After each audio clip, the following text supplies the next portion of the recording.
Sahabat Abapedia, seringkali kita bingung ya saat anak tiba-tiba menangis kencang, menutup telinga, atau tampak sangat gelisah di tempat ramai. Kita mungkin mengira mereka sedang membangkang atau cari perhatian. Padahal, bisa jadi itu adalah meltdown sensory. Ini bukan soal perilaku, tapi soal tubuh mereka yang merasa kewalahan oleh rangsangan di sekitarnya. Suara yang terlalu bising, cahaya yang terlalu terang, atau bahkan sentuhan yang tidak terduga bisa memicu ledakan ini. Saat meltdown terjadi, otak anak seperti sedang korslet dan tidak bisa memproses informasi dengan baik.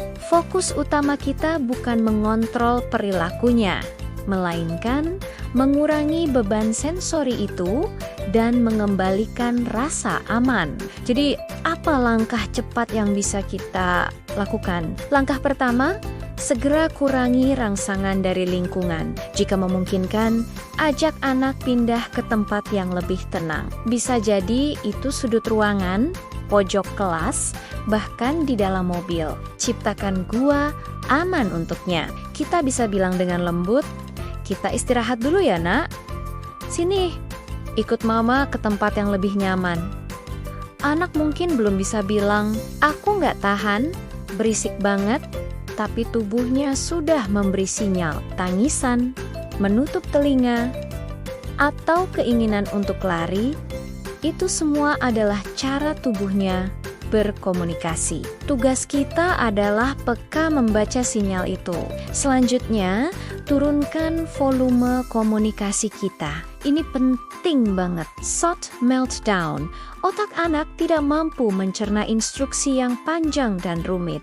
Jadi, hindari kalimat seperti, "Ayo dong, kan sudah mama bilang, tenang, tarik napas, jangan nangis terus." Itu justru menambah beban. Coba ganti dengan kalimat yang sangat pendek dan menenangkan. Atau cukup katakan mama di sini.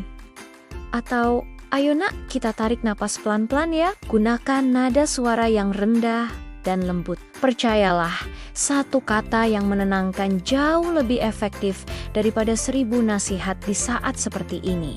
Langkah ketiga, hadirkan rasa aman secara fisik, tapi dengan hati-hati.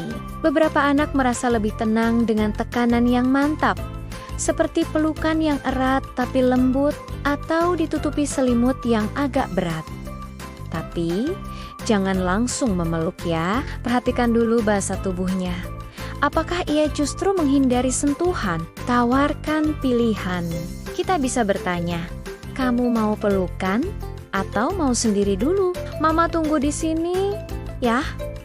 Memberinya kendali kecil seperti ini sangat berarti. Itu membuatnya merasa dihargai dan tidak dipaksa, yang pada akhirnya mempercepat proses menenangkan diri.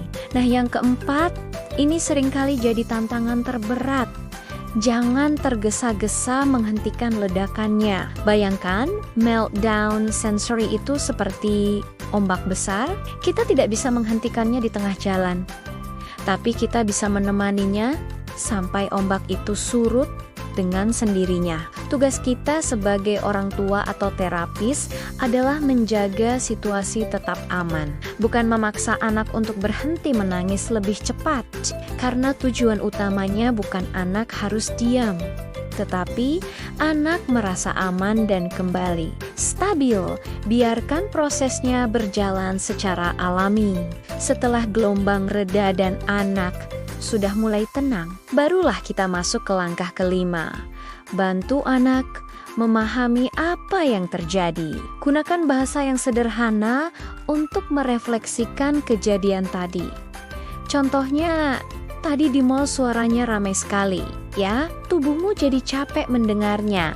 Lalu, berikan solusi untuk masa depan. Kalau nanti terasa terlalu ramai lagi, kamu bisa bilang istirahat ke mama, atau tepuk tangan 2 kali, biar mama tahu kamu butuh tempat yang tenang. Ini membantu anak membangun kesadaran sensori dan cara berkomunikasi yang lebih sehat. Jadi ia tidak harus selalu mengandalkan meltdown untuk memberitahu kita apa yang ia rasakan. Dan yang terakhir, Sebuah pengingat penting untuk kita semua, para orang tua, guru, dan terapis. Di tengah badai meltdown, anak melihat dunia sebagai tempat yang menakutkan dan mengancam. Jika kita sebagai jangkarnya ikut panik, marah, atau bahkan mempermalukannya, itu akan menambah trauma. Meltdown berikutnya bisa jadi lebih berat karena trauma sensorinya bercampur dengan trauma emosional. Ingatlah kalimat ini. Aku tidak harus menghentikan tangisnya. Aku hanya perlu menjadi orang yang paling aman di dekatnya. Menjadi tempat yang aman adalah hadiah terbesar yang bisa kita berikan. Semoga tips ini bermanfaat ya. Terima kasih sudah menonton. Jangan lupa like, comment, dan subscribe agar tidak ketinggalan konten-konten bermanfaat lainnya. Sampai